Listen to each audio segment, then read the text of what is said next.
to understand that your job is to simplify, simplify, simplify. That means simplify the pitch, simplify the rebuttals for your reps, simplify your feedback to them.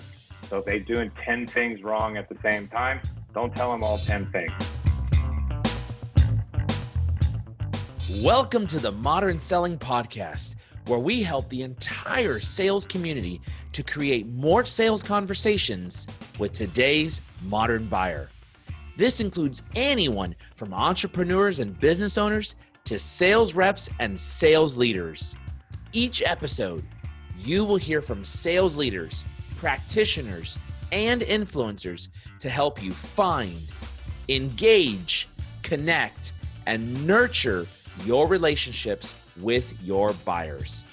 I'm Mario Martinez Jr., your host, and you're now listening to the Modern Selling Podcast. This podcast is brought to you by Postal.io, a sales and marketing engagement platform that generates leads, increases sales, and improves customer retention. Learn how you can integrate direct mail and gifting into your existing sales strategy by visiting Postal.io. Ladies and gentlemen, welcome to this episode of the Modern Selling Podcast. And I'm excited here at the beginning of the year. We're talking with Mr. Scott Leese. You've probably heard of him. If you haven't, you've got to follow this man. CEO of Surf and Sales, which is a phenomenal podcast. In fact, I just was on that Surf and Sales podcast, along with sales thought leader and influencer, and just released the book From Rep to Manager. Mr. Scott Leese, man, welcome to the show, buddy. I'm really excited to be here, Mario. Thanks for having me. I love your energy, dude. I love how you're just like straight out of the gate, super fired up. So now I gotta get to the front of my chair. I gotta rise up and match you. Rise to the occasion, baby. Actually, it was funny because in the pregame show, everybody hears us talking and we're just talking like, good old friends. And, here's what's going on and rapping. And all of a sudden I say 3, 2, 1. Ladies and gentlemen, welcome to this episode. That's right. The volume went from like a 3 to a 10. Boom. You got to bring it for the podcast. And that's what I love about podcasts. People actually can hear your personality. They can hear your passion, your love, and all that stuff. So I'm excited to have you here with me, man. From rep to manager, we're going to talk all about that because there's a lot of folks that want to go into the leadership role that are top performers and folks that feel like that they do best leading. So we'll spend some time talking about that. But do me a favor, just give a background for those people who actually don't know the great Scott Leese. Give them a little background about yourself. Yeah, I spent about 15 plus years building and scaling inside sales orgs in SaaS companies. The first half of my career was spent in San Francisco Bay Area. The latter half of my career has been spent in Austin, Texas. But I've opened offices all across the country. So I've had as many as a couple hundred salespeople reporting under me in different satellite offices all over the country. And founded my own sales consulting firm a couple of years ago. Only about 15 months ago maybe now, did I kind of cut the cord on the W-2 and go full-time into working for myself. So I run my own sales consulting firm now and serve as a strategic advisor to primarily early stage startups all across the world, and run Surf and Sales. So Surf and Sales Summit is a micro sales conference that hopefully we can run again sometime soon in Costa Rica, Nicaragua, Mexico, places like that. And we run the podcast. I also co-founded Thursday Night Sales in the beginning of the pandemic. So that's been a lot of fun. And a few years ago, I wrote a book called Addicted to the Process that some people might have read. And as you said, Mario just released From Rep to Manager, which I co-wrote with my friend Ryan Walker. So it's kind of what I'm up to. I got my hands in a lot of different cookie jars. That you do. And you've got a phenomenal track of thought leadership that you put out there on social. I follow you myself personally and some that I respect in the industry. Do me a favor. I always ask this question of all my guests, and I'm looking for something juicy, man. I want something good. The listeners are waiting for our best, juiciest moment in 2021 here. So talk a little bit about something that nobody knows about you, even if they were looking at all of your social profiles. Oh, man. The first thing that comes to mind is that when I graduated college, I went and spent 6-7 weeks roaming around Europe. And this is 1999. So this is pre like iPhone and, social media and all this kind of stuff. Thank God. It was pager time. You had a pager. Yeah, yeah. I had just gotten an email address. That's how like late to the game that I was. But I found myself in Pamplona, Spain, for the running of the bulls. And I don't know if anybody's ever been there, if you know anything about it, but like it's a small town in Spain that goes absolutely nuts for like a week. There's no place to stay, so you have to stay up all night partying, which is a really good idea. You take a 21-year-old college kid like me who stays up all night partying, and then you press him up against the fence of where they let all these massive bulls out to chase you down, right? And it's this cobblestone street that has turns everywhere. It's all slippery because there's puke and beer everywhere, and you're wall-to-wall people. So I ran with the bulls, and I got back to hostel like later that day that we were going to try to crash at, and the hostel owner like points at me and tells me in his broken English that he saw me on the local TV running into the arena, and he started kind of making fun of me because he said I looked scared. So there you go. Well, I think you get a get out of jail free card on that one because first of all, you wouldn't catch me dead running down a windy street with a bull chasing me if I can prevent Terrifying. it. That was one of the scariest things, if not the scariest thing I think I've ever done. You're much more braver than I am. That's for darn sure. I run from danger. So the only thing I go after that is dangerous is things that aren't going to mortgage my house off for my life. I like it, man. That's good. So you were involved in running from a bull at the age of 21. Now, you obviously survived. Did you get hit? Did you get close to one, or did one get you? No, listen, if people don't know this about the running of the bulls, like they purposely create chaos. Like they line you up and there's a line of policemen with machine guns that you're not allowed to cross. And so then that first line of policemen gets out of the way and you start running, and the bulls are behind you. It's not like you have a clear path all the way into the arena and get safe. You run for like 50 yards, 100 yards, and then boom, there's another line of policemen that are holding you up. And so you're standing there like looking over your shoulder, like, come on guys, get out of the way. And then they leave, and then boom, you run another 50, 100 yards. So my heart was pounding out of my chest, okay? But I was not, I might be brave, but I'm not stupid. I was not one of these dumbass Americans who had the newspaper like trying to smack the bull. I just wanted to say that I did it. I was like, I'm going to be the first one through the gate, okay? But I'll still be able to say that I did it. So I got in and got into the gate and, jumped over the wall, and, I may have nicked my shin climbing over the wall, but I was in no imminent danger, even though I felt like I was, about to get trampled at any moment. That's the thrill that I talk about. I drive my wife crazy, and I think I've stopped this now over the last couple of years. But I said I don't do any drugs. For anybody who's wondering, does Mario do drugs? No, I don't do drugs.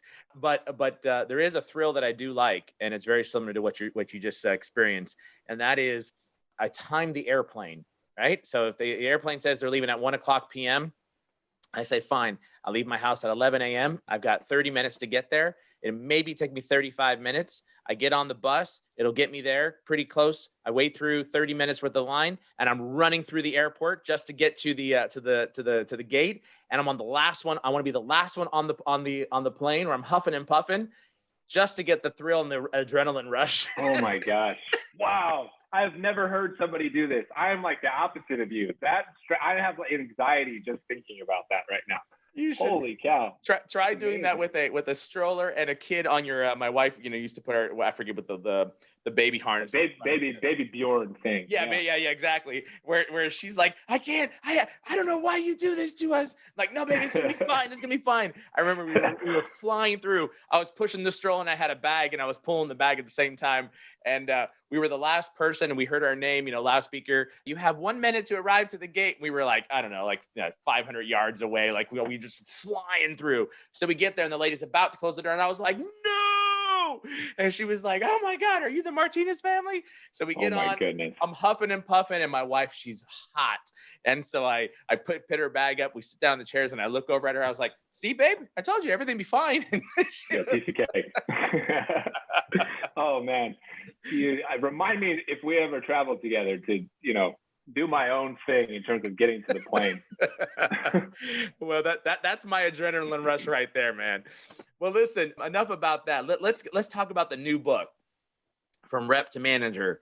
Of course, everybody who's been in leadership has stories of that they've learned, that they've gone through, even battles that they may not have won, meaning that they thought they should have gotten promotion and they didn't get it, and then they finally get into it and they're one of the worst managers ever in the world, or they can't figure it out, or they realize that I'm a better rep than I am a manager. There's all kinds of great stories. Talk to me a little bit about, why did you first off write the book, and then give a little background about what the book is about. Yeah, I mean, all those examples that you kind of ran through just now, I've lived one way or another, either within me or with people that I've worked alongside. So they're all very true. I wrote it along with Ryan because there's actually not a lot of material out there for somebody who wants to improve as a sales leader. In particularly books, there's a lot of books about leadership in general.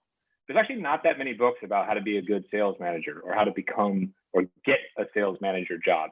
There's also not a lot of books about how to become a VP, which is a book that I'm releasing in a couple more months. And so it just felt like, well, here's a gap in the market, right? And that gap also exists in the sales training world. There's people like yourself and my partner in Serpent Sales, Richard, who train salespeople and sales orgs for a living. There's a lot of sales trainers out there. There's a lot of sales training. There's a lot of sales training courses. Where is the sales trainer? Where's the training for sales managers?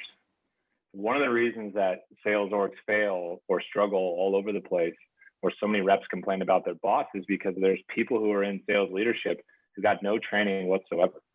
And so just recognizing that, and having gone through it myself, like nobody taught me how to be a sales manager. I just figured it out along the way.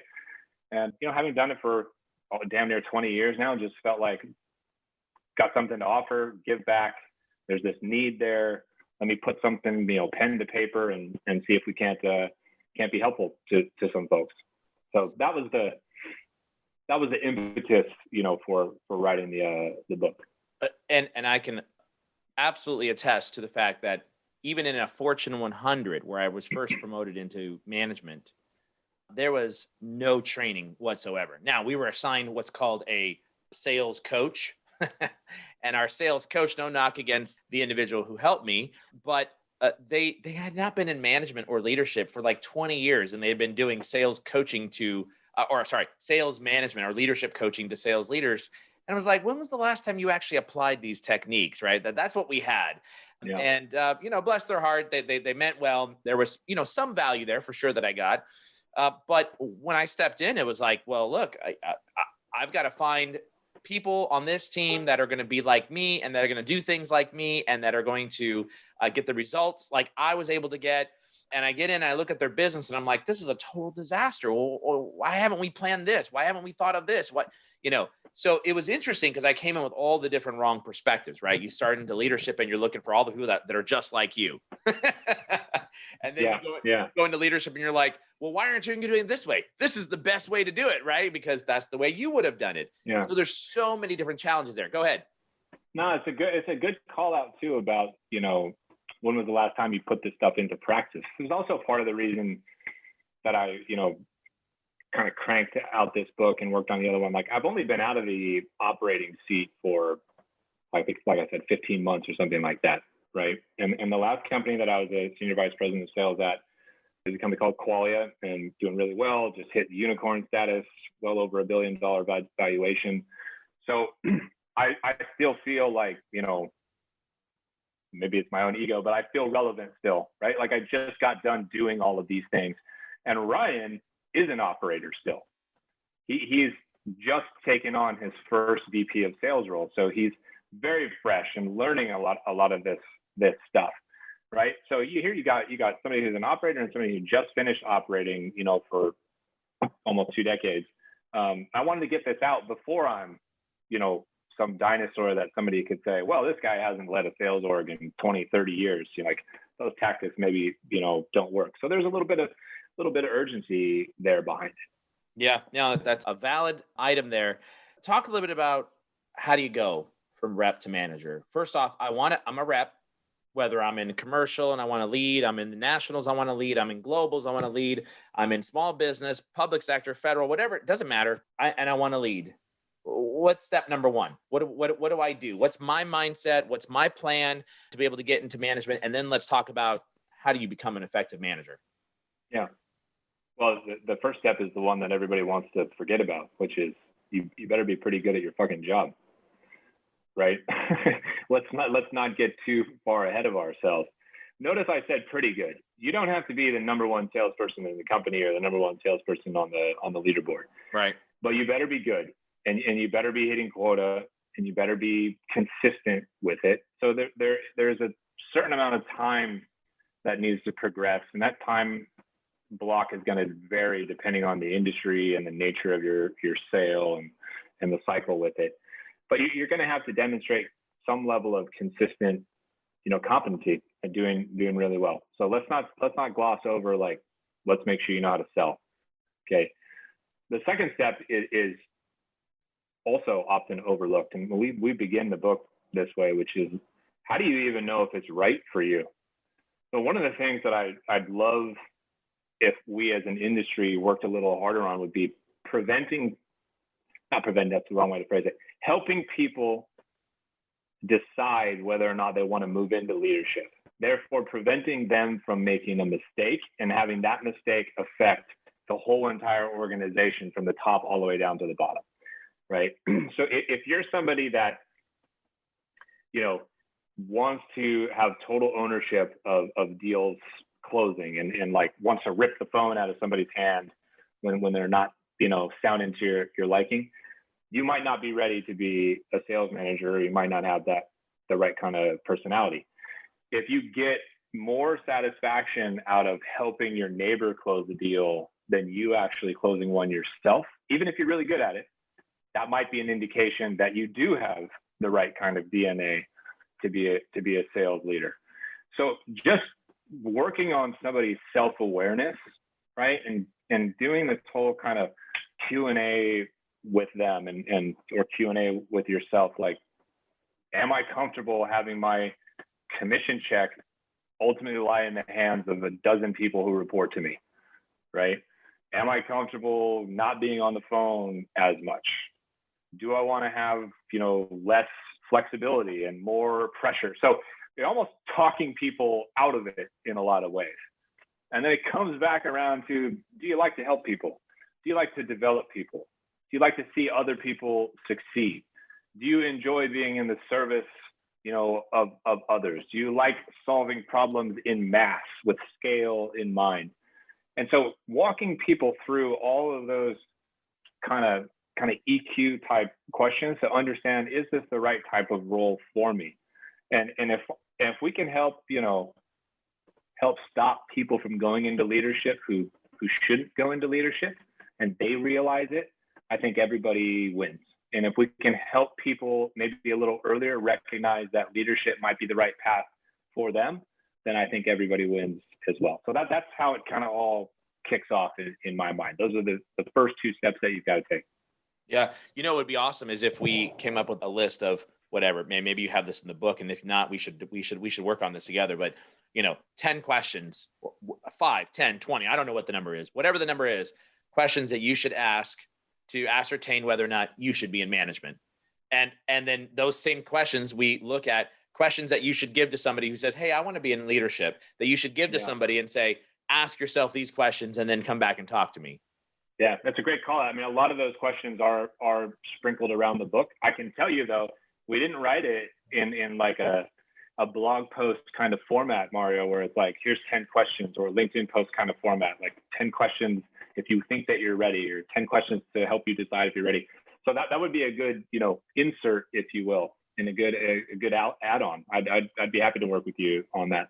I'll tell you what, let's work on that together, and we'll put that into the show notes of the podcast here. That'll be cool. That'll be cool. I've got a couple of things that you said, and talking about, the rep manager, I wrote down I put step 1, 2, 3, and 4. You said a bunch of things, but I'm going to try to summarize it this way. Number 1, you said step number 1 is you better be a good performer, a solid performer, right? You don't have to be the best, but you have to be a solid performer. If you want to get into the next level, you got to show that you could actually sell something and you can actually achieve your number, right? Number 2, You said, ask yourself if you're willing to help or if you want to take over. Man, that's really hard about management, right? You look at somebody and you're listening to a conversation. You're like, oh yeah, dear God, if there is a God, please stop talking and let me jump in. Yep.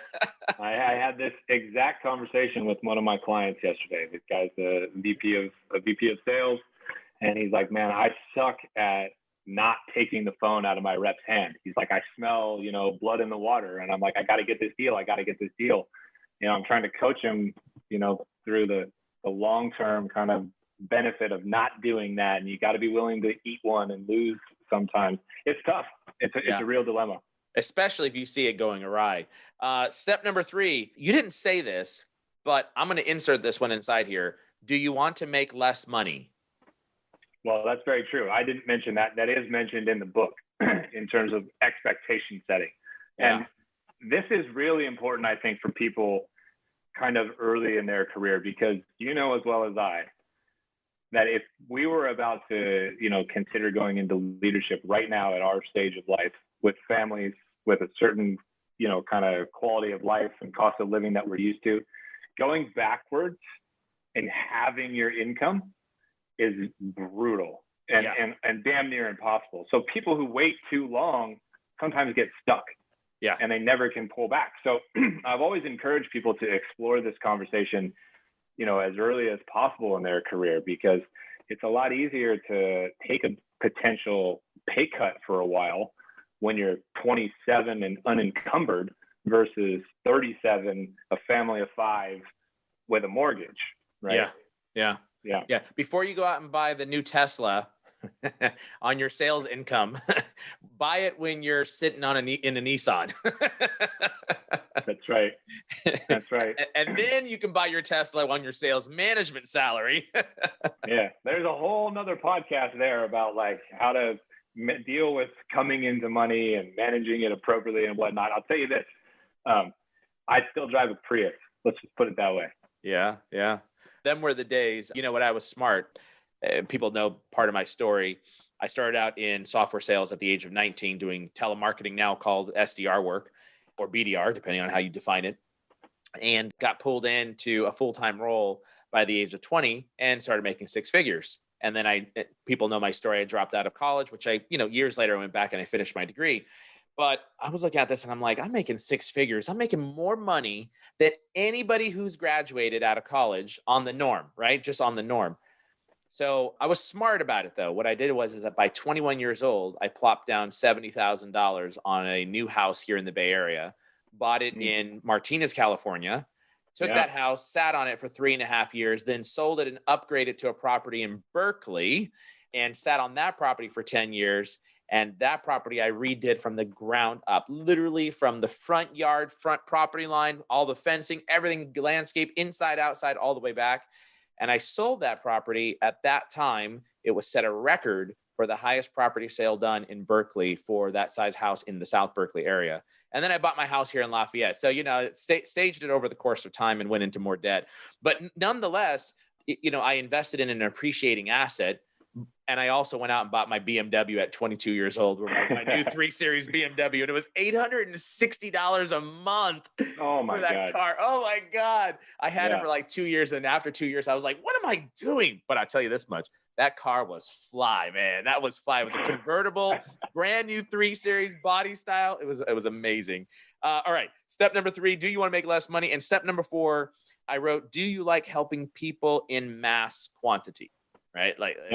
And looking at trends that go across, like, if one person's having this problem, it might be a problem with, person 2, 3, or 4, and how to develop some of those trends. Those are some of the steps that I wrote down, but we've got a really great, in addition to this podcast, I think if you and I come up with some great questions, we've got a great article on the Sales Manager's Guide, the ultimate guide to being a sales manager.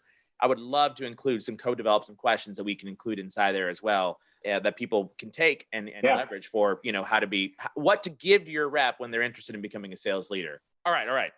So now you're a sales leader. Very few companies have sales management training that is specific on how to be a great sales manager, right? A sales director, sales VP, whatever it might be. Talk to me a little bit about how do you go from rep to manager? How do you go from good to great? But before you answer that question, I want to make sure we listen to this message from our program sponsor. This podcast is brought to you by Postal.io, a sales and marketing engagement platform that generates leads, increases sales, and improves customer retention. Postal allows you to automate and personalize your offline outreach to both existing customers and new prospects at scale. Learn how you can easily integrate direct mail, gifts, charitable donations, and even alcohol into your existing sales, marketing, and retention strategies. Visit Postal.io today and request a demo so you can boost your pipeline and close more deals. All right before that break, I was asking about how do you go from good to great as a manager, and you were about to give an answer. So talk to me, good to great. What do you do? Well, if you're fortunate enough to align yourself and work in an organization that has a really great VP of sales, that's one of the best ways to learn. They might not have a formal sales management kind of program or playbook or anything like that. But if you can stand next to the fire in a way and serve, this like apprenticeship type role, that's one of the best things you can do. Call it a mentor, find the right boss, whatever you want to call it. Stand next to the fire and learn from somebody who's been there and done it well and done it successfully. You have got to understand that your job is to simplify. That means simplify the pitch, simplify the rebuttals for your reps, simplify your feedback to them. So if they're doing 10 things wrong at the same time, don't tell them all 10 things. Start with just one thing. Let's just fix this one thing today. If they're struggling with their pipeline management and there's 10 different things busted there, don't overwhelm them with all 10 things they need to fix. Pick one thing, fix that thing. Just simplify their lives in general by removing blockers, right? So that could be personal stuff, could be relationships, could be financial decisions that are weighing on them. Like, my job is to remove every obstacle that is in your way, that you perceive to be in your way, out of the way. That's my job. I'm just supposed to remove all these blockers for you. I'm like the lead. I'm like a fullback and you're the tailback. I'm just going to plow through and get these things out of the way. What can I do to help you today? So I come to my team and I say, hey, Mario, like, talk to me, like, what's going on? How you feeling? How's the pipeline? What's going on with these deals? Anything I can do to help you. That phrase, anything I can do to help you, it only matters if you actually follow through and deliver. The moment you stop delivering on that, the trust is broken and it just sounds hollow. But if you deliver on that consistently for your people, they'll ask you more, which will force you to work a little bit harder and get a little bit better and get a little bit faster at identifying blockers, noticing trends, things that are blocking more than one rep, removing those ones first, right? Now you got trust because I'm helping you, the sales rep, perform better, helping you make more money. I'm helping you become a better person. All of these things are going to increase the likelihood that you're a successful sales leader, right? Interacting with folks from other departments is another one that's often overlooked. Build relationships across party lines, so to speak. Why do sales managers struggle to interact with people from marketing? Why do sales managers struggle to interact with people from product or people from customer success? Those relationship dynamics are often non-existent, right? I tell my sales managers all the time, like, your job is to go make nice with these people because we're going to need their help, right? They're not going to come to you. It might not be in their DNA. When's the last time you saw, a product person or an engineer just like traipse on over to the sales floor and be like, hey, sales manager, how's it going? Let's have a conversation. Not really in their style, right? But for sales managers, walk on over there because you never know when, you might need to deliver some product feedback. You need a feature or you found a bug and you got a good relationship there. Miraculously, sometimes those things get fixed a little faster if the relationship is there, if the internal political capital is there, right? So those are a few things that come to mind, and I'll pause there and give you a chance to respond, Mario. No, I love it. I mean, that you're nailing it right on the head. If there's anything I can do, if you say anything I can do to help, it only matters if you can deliver. And I think a lot of leaders, especially when you get into the VP level, a lot of leaders hear what a sales rep says and says, no, I think it should be something else. And it might be, if you're collaborating with your team and you're collaborating with your team and you agree on that, then great. One of the biggest challenges that I've seen inside of sales leadership is that the further you go up, the less that you really actually know.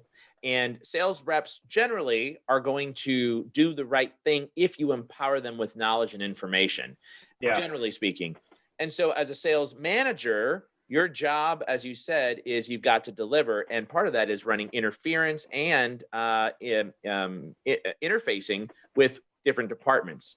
Totally agree with you, because you will have favors to ask for. You will ask people to help you out with solving a certain problem.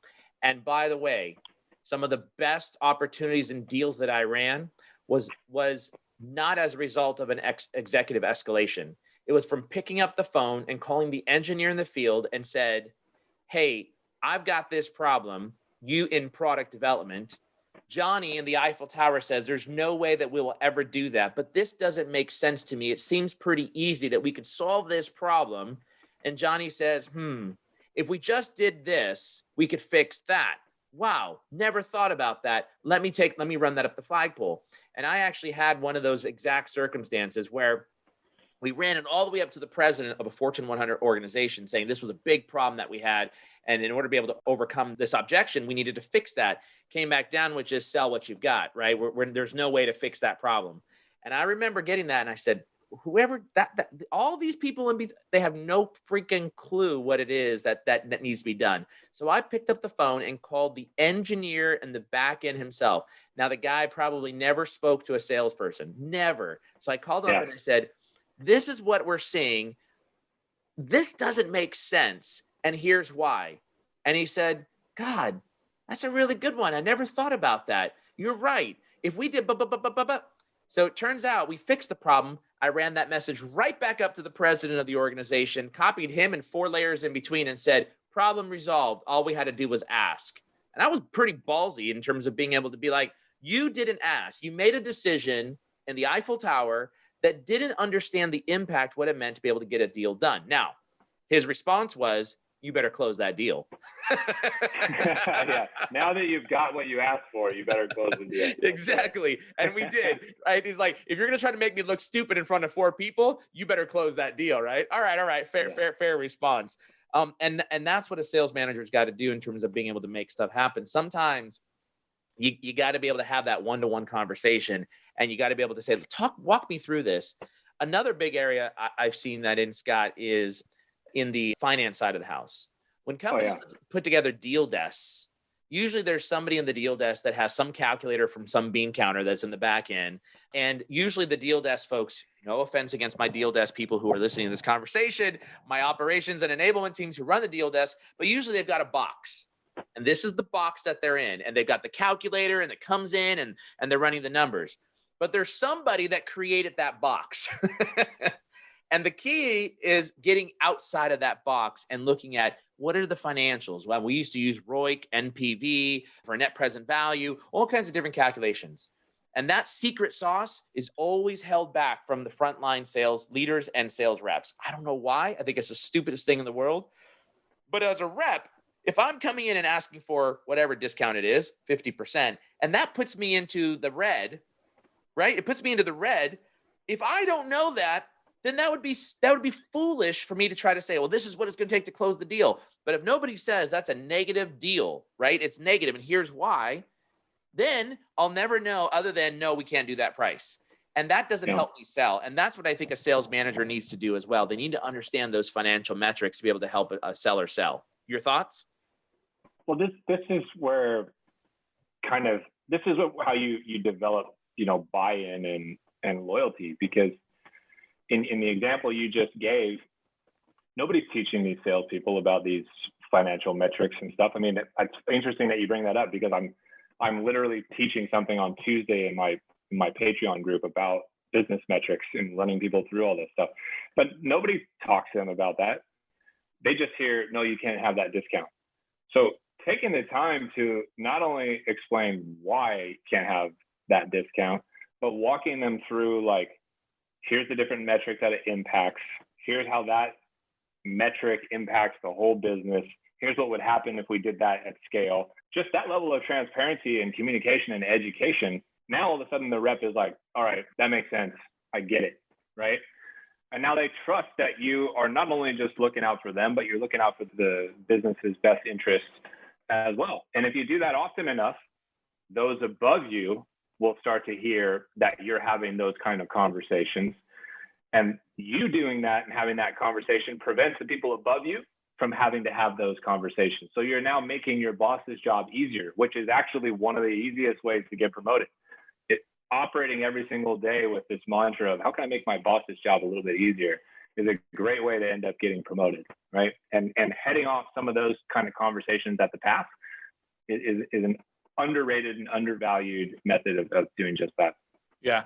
We actually, at Vengreso, we're putting together a new financial calculator, we call it. It's the profitability matrix. So when we're doing a deal and we're selling our modern sales mastery program, and it's got, 10 of these, 100 of that, 20 of this, 30 of that, we're actually putting together a financial calculator that our reps can go in and put all of the products inside there. They can put the pricing, they can do overrides, they can put whatever price that they want, and it'll show what the net margins are. And then also it'll group together all of, if you're selling a whole package as an example, like, 5 products as an example, and you're completely taking a whole total loss on one, but you're basically making it up on the other, right? And it'll tell you the summation of the profitability of the deal. And so the finance team just said, well, we should probably put some controls in on this. And I said, yeah, make it simple. The controls are going to be color coded: green, yellow, red. Good, like, bad. Yeah. Okay. Yeah. So it's like, well, what do you mean? Like, we probably don't want them pricing below a certain price point. I was like, if the deal is green, go for it overall. If the deal is yellow, it requires one level approval. But if the deal is red, then it requires my approval. Simple as that, right? This just color coded, and let them see the profitability behind this. And by the way, reps are pretty smart. The more I discount, the less the deal value is worth. And if you pay them on total contract value, they'll optimize for it. They'll exactly right. Funny how that works. Whatever comp plan you put in front of the team, they're going to search for every single loophole that there is, and they will try to optimize it. So if you structure it in a way that benefits the business, like you're talking about, they're going to optimize for the deal flow that way. Yeah, totally agree with you. Yeah. So I think putting that power in the hands of the field is super important. And the financial metrics is another area that I would strongly encourage frontline sales managers understand the financial models. And when you're talking that type of speak to the executive team, when you're coming up for a pricing consideration, and you can talk ROIC, you can talk NPV, you can talk, CAC, customer acquisition cost, you can talk CLV, you can talk that talk, they're going to know that you know your business. And that's a solid thing. All right. So that's some great piece of advice there. We're coming up close to an end here. Any other advice that you want to highlight from rep to manager that would get our listeners to say, I want to get the book? I don't know if it's going to make somebody want to jump out and say, I need to get the book, but here's something that we haven't touched on is, how about make it known that you have a desire to go into leadership? I can't tell you how many times I've had conversations with people, and they're like, look, I've never gotten, promoted. I've always wanted the opportunity. I'm like, how many times have you gone to your boss and said, what do I have to do to earn the next sales leadership role? And they're like, no, I've never told anybody that. I'm like, well, how the hell are people supposed to know? Yeah. So there's nothing wrong with making your ambitions known, in my opinion. Right. So if we go back to the beginning and in my kind of hierarchy of needs here, it's like, be good at your job and hit your number. Okay. Do the little, ask yourself these questions and run the emotional, intelligence, the EQ kind of test, and make sure that you have the right kind of personality for it. And then, for the love of God, have a conversation with the organization and your bosses, letting them know that this is the direction that you want to go. Say, look, I'm interested in moving into leadership. Here's the reasons why. What do I need to do? What do I need to show you? How can I improve? What are the things I need to work on? Tell me what I need to do. Give me a list, and I'm going to go do all of those things. And if I do all of those things, I hope to be considered for this particular role. So if I want to leave people with anything, I actually want to leave them with that, Mario, is make your ambitions known. Have the conversation, tell people where you want to go, ask them for guidance and support in order to get there. Ask them for specifics in terms of what you need to do in order to prove yourself, and then execute on all of those things. And if you're able to do that, the new opportunity, should materialize. And if you do all those things and it doesn't materialize, that's a whole nother conversation and potentially an indication that you've, kind of hit your ceiling at that particular org, and you might need to move on. And that's okay. But be bold, let it be known, what you want to do with your career. And I think what you said as well, and I 100% agree with this, is drive your leadership team to give you an accountability plan, right? Like, yes. You're going to ask your expectation, if you're now in the receiving side, the manager or the director or the VP, whoever it might be, is for you to deliver back an accountability plan. Look, here are the things that you need to achieve to be able to go to the next level. And here's our 2-year plan. And this is what it looks like. You do these things, I promise you, I'll find you the next role. Or if I can't do it here, I'll be the first person to take that reference call for you to get you where you want to go. Yeah. Because at the end of the day, if you're in leadership, that's your job. Your job is to help the people underneath you get to where they want to go. I've had the privilege of interviewing every person that has come here in the organization at Vengreso. And I've made it a point that nobody in the organization can get hired unless I'm a part of that interview process. And part of that interview process is not so I can vet whether or not the leaders are making a good decision on whether or not this person's a right fit. Part of that process is to understand, what does that person want to be when they grow up? Because I want to understand what they want to do to help them be able to get there. And every conversation I have with that individual, when there's a problem, an issue, a growth opportunity, something that we need to think about, I always keep putting in front of them, listen, I told you, if you give me 2 years, I'll help you get from here to here. This is one of those areas that are going to help you get from here to there. And I promise you, if you do these things, you will get there in that promotion, or I will be the first person to make that phone call. And I just had that conversation again with one of our newest members of the team. With one of our old timers of the team who wants to go from here to there and on a different side of the business. And it's like, I'll get you there, but you've got to grow into this particular area. And this is an opportunity for growth. And that's what leaders, I think, need to do. They need to manage individual people's expectations and make sure they keep that in front of them at all times, right? And that's going to produce a really, really loyal army. To that end, I'm really proud of this stat, Scott. Inside of COVID, when our first month inside of COVID, we Vengreso, we're sitting on over $250,000 of open AR, and companies just stopped paying us, and it was a huge nut. So I tapped into our credit line of over $250,000, and I started etching into that $500,000 credit line to make sure that, we kept the company afloat while we can wait for this monies. And we ended up having to tell people, hey, we can't pay you for at least the next 30 days. We had, for that 45-day period, of which we paid everybody back, for that 45-day period, we had 27 out of 30 people continue to work without pay, right? Wow.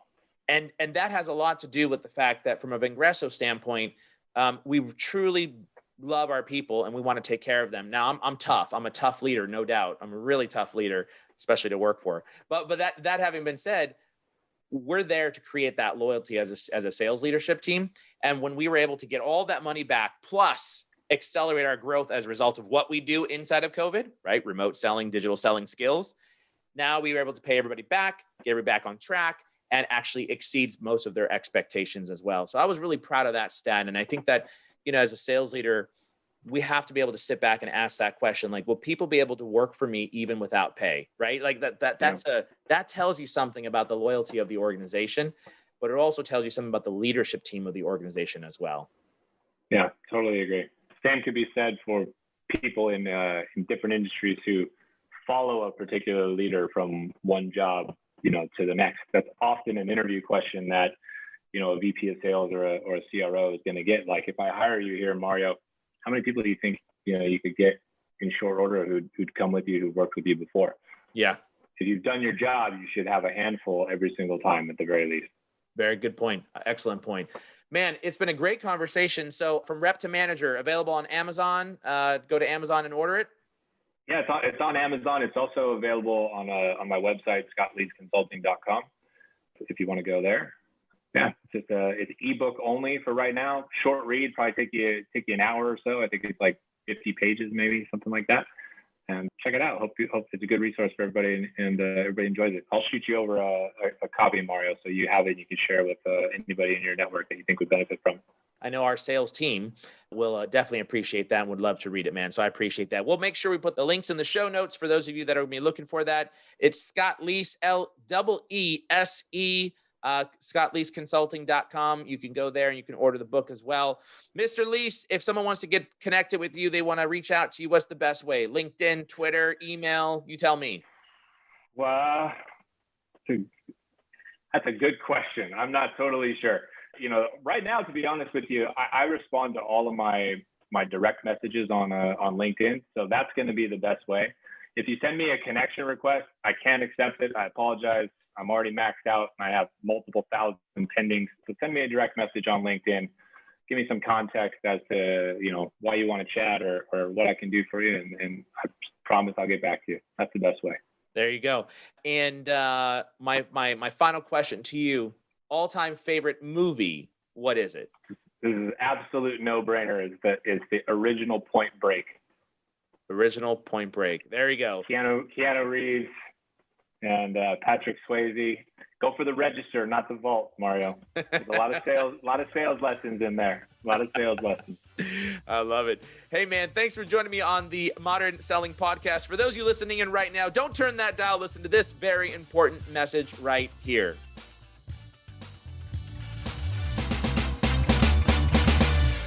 Don't forget to visit postal.io to learn how you can integrate direct mail and gifting into your existing strategy. Postal.io is a sales and marketing engagement platform that generates leads, increases sales, and improves customer retention. Thanks for listening to the Modern Selling Podcast. Please do me a huge favor and give the Modern Selling Podcast a rating and review on iTunes. I would appreciate it. Also, if you want to easily find our show, just go to themodernsellingpodcast.com. Hey, since you'll be on our site, be sure to check out our Modern Marketing Engine podcast hosted by my co-founder and CMO, Bernie Borges. Thanks for listening in, and until the next episode, good selling.